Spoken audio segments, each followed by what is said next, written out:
Eala was 2 games from taking down another top 10 opponent. She had already won the first set against Amanda Anisimova. She had already survived a brutal opening stretch. And now, in the deciding set at the Cincinnati Open, the 21-year-old from the Philippines had broken first. The score was 6-4, 4-6, 2-0. Then the match disappeared. Amanda Anisimova won the next 6 games, closing out a 4-6, 6-4, 6-2 comeback in 2 hours and 28 minutes. The loss ended Eala's Cincinnati run and denied her a 10th career victory over a top 10 player. But that scoreboard leaves out the most important question. Was this a collapse? Or was it the moment Eala discovered exactly how much separates a rising star from a player who can consistently defeat the best in the world? Because only 2 weeks earlier, Eala had beaten Jessica Pegula in Washington to become the first player from the Philippines to win a WTA Tour-level singles title. In Cincinnati, the surprise was gone. This time, expectations were watching. To understand why this loss matters, start with what Eala has already accomplished. She was born in Quezon City and began playing tennis at 4 years old. As a teenager, she moved through international junior tennis before joining the professional circuit and training at the Rafael Nadal Academy in Mallorca, Spain. The WTA lists her as a left-hander coached by Joan Bosch, with hard courts as her preferred surface. That left-handed game has always been part of her identity. A heavy forehand. The ability to change direction down the line. Variety when a rally becomes predictable. And, increasingly, the willingness to stand close to the baseline and take time away from opponents.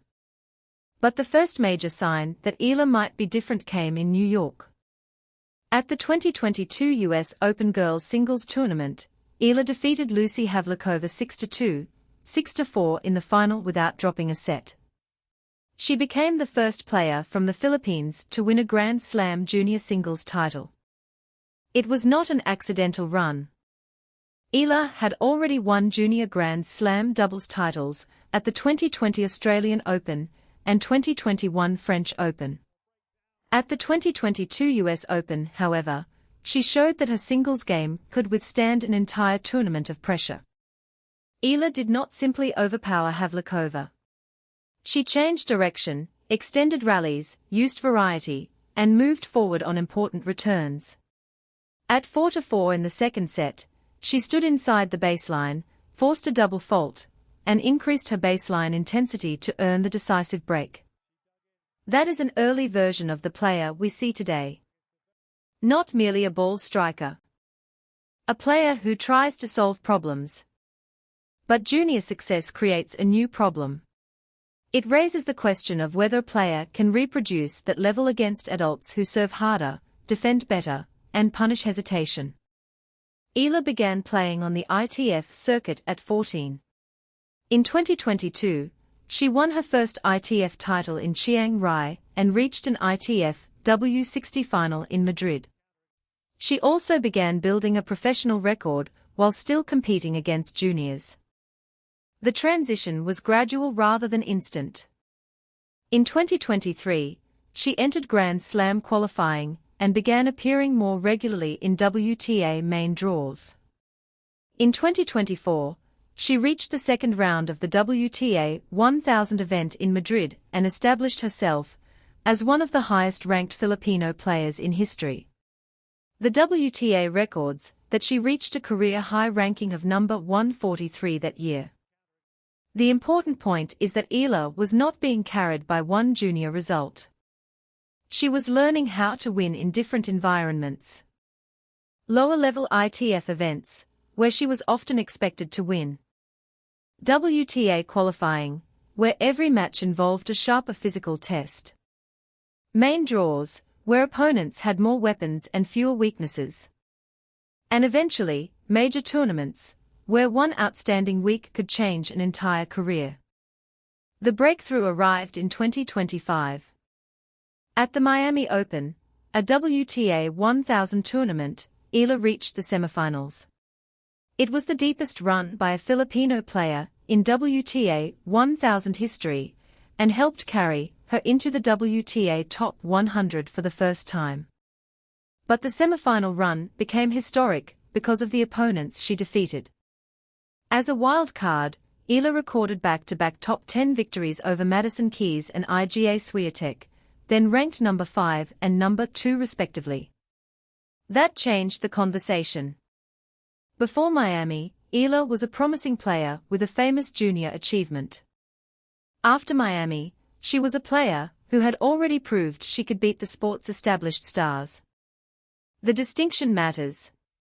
A young player can look spectacular against an opponent ranked outside the top 50. But defeating a Grand Slam champion and a world number 2 requires more than a hot forehand. It requires absorbing pressure, taking chances at the right time, and remaining composed when the opponent inevitably makes a run. Eala's 2025 season continued to build. She reached her first WTA Tour final at Eastbourne, and won her first WTA 125 title in Guadalajara. By the end of the year, her ranking had reached number 50, according to the WTA. Then, in 2026, she added another WTA 125 title in Birmingham. In the final, Eala came from a set down to defeat Nikola Bartunkova 5-7, 6-3, 7-5. It was her first grass court title, and her second WTA 125 championship. This was important because it showed progression beyond one surface and one style of tournament. Eala could win on hard courts. She could adapt to grass. She could recover from losing a set. And she could close out long matches. Yet a WTA 125 title is not the same as a WTA Tour level title. The field is usually smaller, the ranking points are lower, and the tournament does not carry the same weekly pressure as a 500, 1000, or Grand Slam event. That was the remaining question. Could Eala do it against the top of the sport, in a full WTA tournament, when everyone knew she was dangerous? Washington answered it. The Mubadala DC Open was a WTA 500 event in Washington, D.C. For a U.S. audience, that distinction is useful. A WTA 500 is one of the tour's most important regular season tournaments, below the WTA 1000 events and Grand Slams, but still packed with elite players. Eala arrived with momentum. But she did not receive an easy path. She defeated Zheng Qinwen in the opening round. Then she beat defending champion Leylah Fernandez in the second round, 6-2, 7-6. In the quarterfinal, she defeated second seed Elina Svitolina 6-3, 6-4. That win over Svitolina was especially significant. Svitolina is a former top 3 player and an Olympic bronze medalist. Eala was not simply beating younger players on the way up. She was defeating experienced opponents who understood how to manage the rhythm and pressure of a WTA tournament. Then came Naomi Osaka. 4-time Grand Slam champion. Former world number 1.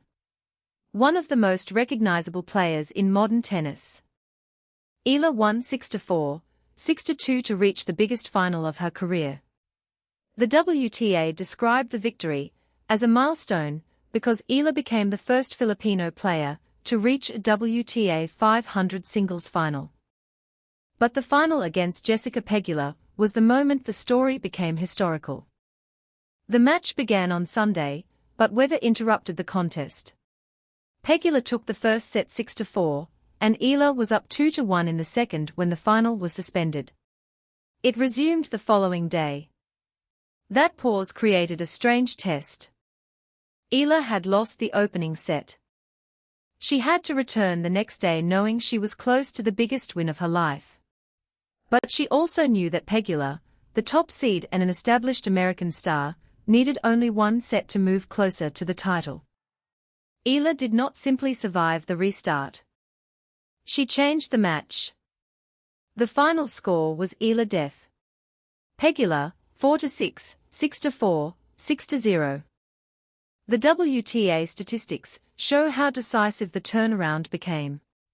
Eala won 70% of her service points overall in the final and 80% of her points in the deciding set. She also converted 5 of 9 break points, while Eala converted only 1 of 4. The third set was not a narrow escape. It was a statement. Eala became the first player from the Philippines to win a WTA Tour-level singles title. Reuters described it as the first tour-level singles crown won by a woman from the country. That changed how people viewed her. Before Washington, Eala could be framed as a dangerous underdog. A player who might trouble a seed. A player whose best tennis could surprise anyone. After Washington, that language became incomplete. She was now a champion. And champions are judged differently. The title also carried meaning beyond one player. The Philippines has a population of more than 100 million, but it has not historically been a major force in global tennis. Eala's victory gave the country its first WTA Tour-level singles champion, and connected a national breakthrough to a worldwide tour. She had not just won a trophy. She had changed the expectations surrounding Filipino tennis. There is a psychological transition that follows a breakthrough. Before a player wins a major title, every victory can be treated as evidence that she belongs. After the title, every tournament becomes a test of whether she can repeat it. That does not mean Eala suddenly became a different person. And there is no evidence that she felt overwhelmed or changed her mindset in a specific way. But the competitive environment around her did change. In Washington, Eala was the player creating the surprise. In Cincinnati, she was the number 17 seed facing the number 9 seed, Amanda Anisimova. Eala had entered the event ranked around number 20, while Anisimova was ranked number 10. The match was therefore not a fairy tale against an unknown opponent. It was a high-level contest between two players already positioned near the top of the draw. That is the new reality. Eala is no longer merely trying to introduce herself to the WTA. She is trying to establish a level. The difference between those two goals is enormous. An underdog can play freely because the opponent carries the expectation. A seeded player has to manage the pressure of being watched, analyzed,